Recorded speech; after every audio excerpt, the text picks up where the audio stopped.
इस कार्यक्रम के पुण्यार्जक हैं सिद्धांत Jain civil line Delhi, Savita Sagar Jain Rishabh Vihar Delhi, ML Jain आशीष एवं Manish Jain Baahubali enclave Delhi, doctor Sumer Chand Jain Mansarovar park Delhi, Shrimati Manju Vinod Jain Gurgaon, Ayushi अतिशय जैन आराधना जैन जर्मनी। वंदे तु सविसिद्धे ध्रुवमचल मनोभवं गतिं पते वोचामि समय पाहुड मृणमो सुध केवली वणिदम्।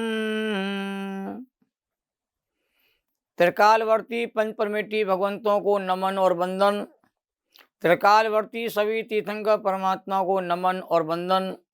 आचार्य कुंद कुंद देव उनके दोनों महान टीकाकारों को नमन और वंदन। समय सार ग्रंथादि राज का सरलता से स्वाध्याय किया जा रहा है। मोक्ष अधिकार का मंगल में शुभारंभ होने जा रहा है। बंध अधिकार में बंध के मूल कारणों पर विचार विमर्श करने के बाद अब मोक्ष अधिकार में मुक्ति के वास्तविक उपाय की चर्चा विशेष रूप से प्रारंभ होने जा रही है। आचार्य अमरचंद देव ने अन्य अधिकारों के समान इस अधिकार का आरंभ भी मोक्ष प्रवेश करता है। अति प्रसति मोक्षा इस प्रकार के वाक्य से किया है। यह 9वां अधिकार है। 20 गाथाओं में अधिकार समाया हुआ है। प्रारंभ में 180 में कलश में उस पूर्ण ज्ञान ज्योति का मंगल स्मरण किया है, जिस ज्ञान ज्योति से बंध और आत्मा को भिन्न भिन्न करके आत्मा को कर्म बंधन से मुक्त किया है। तो ज्ञान ज्योति के बल पर ही आत्मा कर्म बंधन से मुक्त होता है।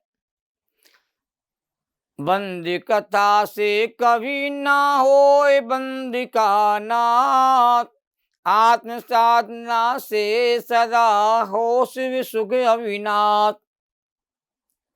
अब मंगलाचरण के उपरांत मोक्ष अधिकार की मूल गाथाएं प्रारंभ करते हैं। 288, 289 और 290 3 गाथाएं एक साथ यहाँ पर आ रही हैं और तीनों गाथाओं का विषय एक दूसरे के साथ कनेक्ट है, जुड़ा हुआ है। गाथा 288 प्रारंभ होती है। जय नाम को भी पुरुषो बंधन अम्मी चिरकाल परिबद्धो तिब्बं बंद सहावम कालम च वियाण दे तस्य। ये 288 गाथा है। तीनों गाथाओं को एक साथ लिया जा रहा है। गाथा 289। जैन विकुणदीच्छेदम नामुच्य देतेन बंधन शोषम कालेन उबहुगेण भी नाशो नरोपावधि विमोक्षाम। ये 289 गाथा है। ये 290 नंबर की गाथा प्रारंभ होती है। ये कम बंधनानम पदे तटिये पयडि में मनुभागम जानन्तो वीणा मुच्यति मुच्यति सोचे यदि शुद्धो। ये 200 नंबर गाथा 290 नंबर की और तीनों गाथाओं का अनुवाद एक साथ आ रहा है और तीनों गाथाओं का अर्थ भी एक साथ किया जाएगा। कोई पुरुष चिरकाल से आबद्ध होकर बंध के तीव्र मंद स्वभाव एवं काल को ही जानता। ये 288 का अनुवाद हुआ। 289 का किंतु यदि वह बंध का छेदन न कर छूटे नहीं तो वह पुरुष चिरकाल तक निज मुक्ति को पाता नहीं। 290 नंबर। इसी ही तरह प्रगति प्रदेश थी और अनुभाग को जान कर भी नहीं छूटे शुद्ध हो तब छूटता। ये तीनों गाथाओं का अनुवाद आपके सामने रखा गया है। अब तीनों गाथाओं का अर्थ भी एक साथ आ रहा है, क्योंकि विषय बिल्कुल कनेक्ट है, जुड़ा हुआ है। कि जिस प्रकार बहुत काल से बंधन में बंधा हुआ कोई पुरुष उस बंधन के तीव्र मंद स्वभाव को, उसकी कालावधि को जानता है, किंतु बंध को काटता नहीं है, तो वह उससे मुक्त नहीं होता। तथा बंधन में रहता हुआ पुरुष बहुत काल में भी बंधन से छूटने रूप मुक्ति को कहते प्राप्त नहीं करता है। दो गाथाओं का कहते अर्थ हुआ 288 289। उसी प्रकार यह आत्मा कर्म बंधनों के प्रकृति, प्रदेश, स्थिति और अनुभाव को जानता हुआ भी, क्योंकि बंध के 4 प्रकार के भेद होते हैं, प्रकृति बंध, प्रदेश बंध, स्थिति बंध और अनुभाग बंध। तो कर्म बंधनों के प्रकृति, प्रदेश, स्थिति और अनुभाव को जानता हुआ भी कर्म बंधन से नहीं छूटता, किंतु यदि राग आदि को दूर कर वह स्वयं शुद्ध होता है तो कर्म बंधन से छूट जाता है। बहुत गजब की बात कही है। बेड़ियों के द्वारा बद्ध कोई पुरुष मात बेड़ी का ही ज्ञान करे तो वह बेड़ियों से मुक्त नहीं हो सकता।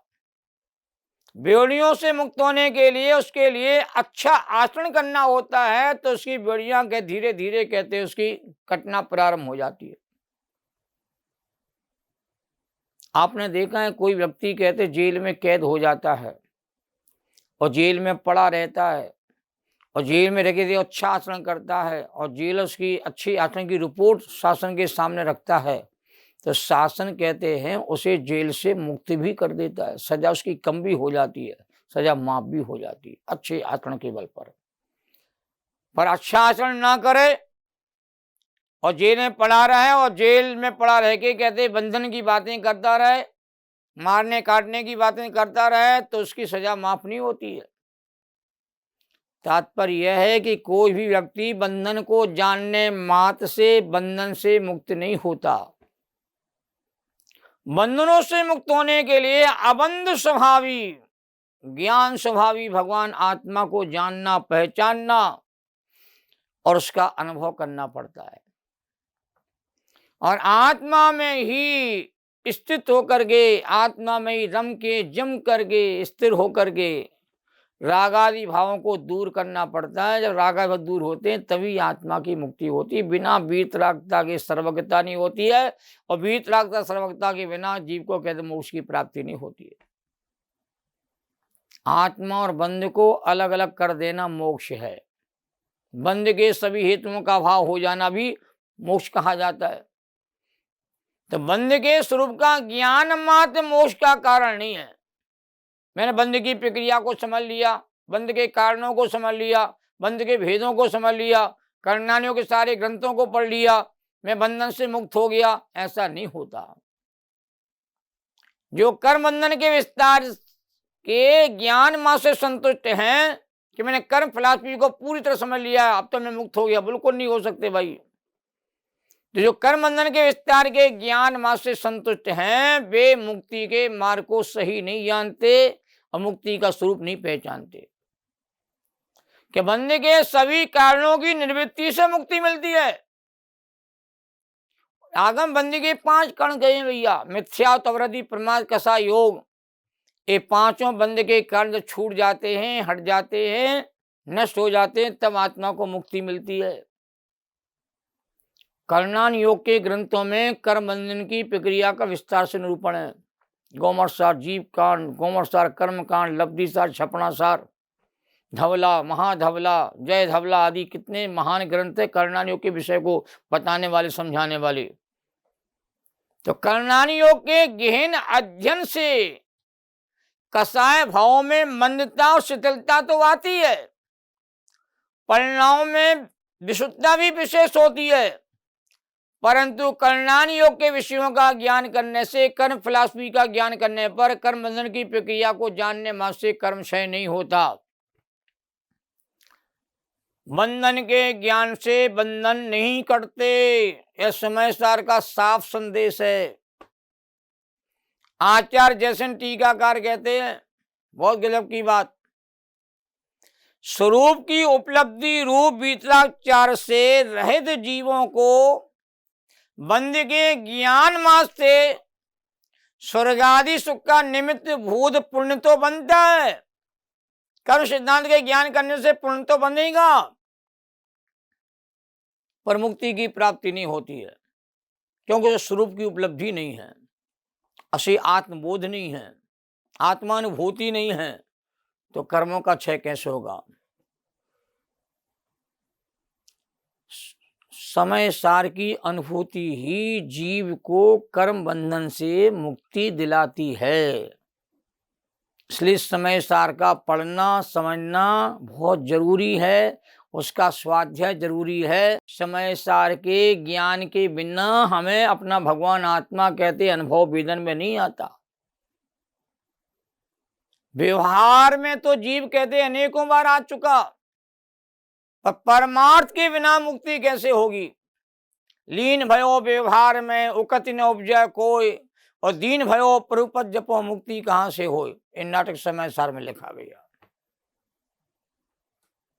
जब दीनता के भाव रखेगा तो मुक्ति का मार्ग तो नहीं मिलेगा।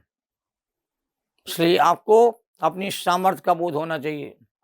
पर से पृथकता, विभाव से विपरीतता, स्वभाव की सामर्थ्य का जब बोध होता है तब आत्मा कहती आपको अनुभव वेदन में आता है। भावार्थ में कहा है, कोई अन्य मती यह मानते हैं कि बंदे के स्वरूप को जान लेने से ही मोक्ष हो जाता है। उनकी इस मान्यता का निराकरण कहते यहाँ पर कहते कर दिया गया है कि जानने मात्र से मुक्ति नहीं होती है। मुक्ति के लिए सम्यक दर्शन, सम्यक ज्ञान, सम्यक त्याग की पूर्णता चाहिए है। अकेला सम्यक दर्शन भी मुक्ति का मूल कारण नहीं है, अकेला सम्यक ज्ञान भी नहीं है, अकेला सम्यक त्याग भी नहीं है। सम्यक दर्शन की पूर्णता होना चाहिए, सम्यक ज्ञान की पूर्णता हो, सम्यक त्याग पूर्णता हो, तब जीव को मुक्ति की प्राप्ति होती है। चरणान योग के ज्ञान करने से आपका आचरण समीचीन नहीं हो जाता। कर्णान योग के विषयों का ज्ञान करने पर आपका कहते हैं ज्ञान समीचीन नहीं हो जाता है। सम्यक आचरण करने पर समीचीनता आएगी, और सम्यक आचरण आपका सम्यक ज्ञान पूर्वक होगा तो समीचीनता आएगी।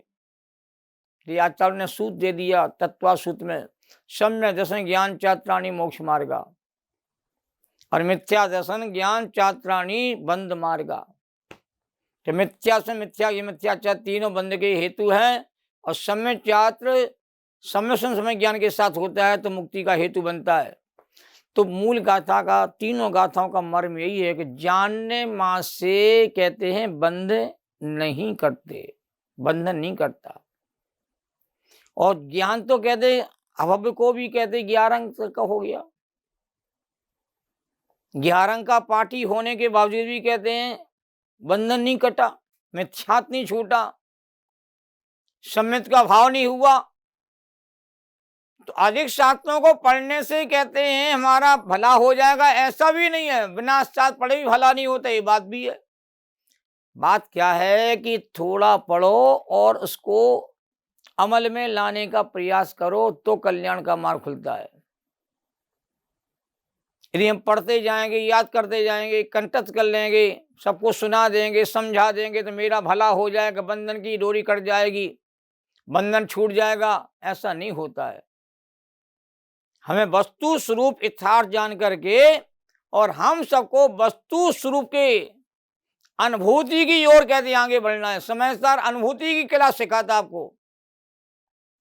कभी तो कहते ज्ञान से बंधन का निरोध हो जाता है, ये भी कहते हैं कर्ता कर्म अधिकार में बहुत विस्तार से कहा गया शुरू की गाथाओं में कि ज्ञान मात्र से बंधन का निरोध हो जाता है। और यहां कह रहे हैं कि जानने मात्र से, ज्ञान मात्र से बंधन का निरोध नहीं होता है। जो आपने जान तो लिया, एक कर्म की प्रकृतियां होती, भेद प्रभेद होते हैं, 8 प्रकार के कर्म होते हैं, 148 के उपभेद होते हैं, 4 प्रकार का बंधन होता है, 10 प्रकार की बंध की अवस्थाएं होती हैं। ये आपने गौमर्चार, जीवकर्ण, कर्मकांड आदि को पढ़ करके जान तो लिया। इतने से संतुष्ट हो जाओगे, इतने ज्ञान से कहते शब्दिक ज्ञान संतुष्ट हो जाओगे तो भला नहीं होगा। आपको कहते सबसे पहले मोहिनी कर्म का कहते क्षय करना पड़ता है। मोहिनी कर्म का सबसे पहले अभाव होता है, और मोहिनी कर्म में सबसे पहले दर्शन मोहिनी कर्म का अभाव होता है। और दस मोहिनी कर्म का अभाव जो है वो सम्यक दर्शन के प्रकट होने पर स्वानुभूति के बल पर होता है, और सम्यक दर्शन के होने पर सम्यक ज्ञान आपका समीचीन सम्यक ज्ञान हो जाता है। और कहते हैं जब चार्त मोहिनी कर्म का अभाव होता है, जब आपको पूर्ण चार्त की उपलब्धि होती है, तो मोहिनी कर्म की 28 प्रकृतियों के क्षय हो जाने पर कहते हैं आपका कहते हैं मोक्ष मार्ग कहते हैं शुद्धता को प्राप्त होता है, निर्मलता को प्राप्त होता है। और वही जीव कहते हैं जब मोहिनी कर्म का क्षय होता है तो आगे जा करके सारे ज्ञान वर्णी रत्नवर्ण अंतराय कर्म का क्षय होता है एक समय के बाद ही। और घातिया कर्म के क्षय हो जाने पर कहते अघातिया कर्म कहते हैं अभाव को प्राप्त होते हैं। बिना घातिया कर्मों का क्षय किए अघातिया कर्मों का क्षय नहीं होता। तो कर्म की जो बेड़ियां जो जीव के साथ कहते हैं बंधी हुई हैं, इन सभी कर्म की बेड़ियों को कहते हैं काटना बहुत जरूरी है। और कर्म की बेड़ियों को काटने का जो उपाय है वो स्वानुभूति ही है। यही समय सार का मूल संदेश है। स्वानुभूति से बचोगे तो कभी कर्म की बेड़ियां नहीं कटेंगी। समय सार स्वानुभूति की कला ही सिखाता कि आप कौन हो, उसको जानो पहचानो, उसका कहते अनुभव को वेदन को, जैसे आप विषयों का वेदन करते हो, भोगों का वेदन करते हो, रागादि परिणामों का वेदन करते हो, कसाय के परिणामों का वेदन करते हो, राग रंग का वेदन करते हो, विषयों का वेदन करते हो, वैसे आप अपने सच्चिदान भगवान आत्मा का वेदन करना सीख लो। स्वयं को स्वयं की अनुभूति होगी तो कर्म कटेंगे, कर्म कहते हैं छूटेंगे, और आत्मा अबंध दशा को कहते हैं, निर्बंध दशा को कहते हैं, मुक्त अवस्था को प्राप्त हो जाएगी। इसके अलावा दुनिया कोई मार्ग नहीं है। और इसके साथ चरणान योग की प्रक्रिया साथ साथ कहते काम करती है। तो अनुवृत्ति भी होगा, महावृत्ति भी होगा, श्रेणी का आरोहण भी करेगा। ये सारी प्रक्रिया पैरल में चलती, साथ साथ चलती है। पर मुख्य जो पुरुषार्थ जीव का होता है वो स्वानुभूति का होता है, आत्मानुभूति का पुरुषार्थ होता है। और आत्मानुभूति का पुरुषार्थ जीव यदि एक साथ लेगा तो उसके अनुरूप करणान योग भी होगा, चरणान योग भी होगा, सब अनुयोग। क्योंकि हर ज्ञानी आत्मा में चारों अनुयोग एक साथ देखने में आते हैं। हर अंतर्मुख में आत्मा की अनुभूति जीव को होती है, तो वह 28 मुंडों का पालन करने वाले मुंडराज की भूमिका में होंगे। सहजानंदी शोध स्वरूपी अविनाशी में आत्मस्वरूप, ज्ञानानंदी पूर्ण निराकुल, सदा प्रकाशित चेतन रूप, सदा प्रकाशित चेतन रूप। द्वासांग जिनवाणी माता की जय हो। इस कार्यक्रम के पुण्यार्जक थे Mahesh Jain, Jain cloth merchant, Teliwada Shahdara, Shri Anil Madhu Jain, Ankit Ashu Jain, Shanti Vihar Delhi, Sangeeta Jain Gurugram, Anubhuti Aditya Vikram, Pragati apartment Paschim Vihar Delhi, Shri Sulekh Shrimati Sushila Jain, east end apartment Mayur Vihar Delhi, Shri Prakash Jain, Shrimati Sudha Jain, Anurag Jain, Shahdara Delhi.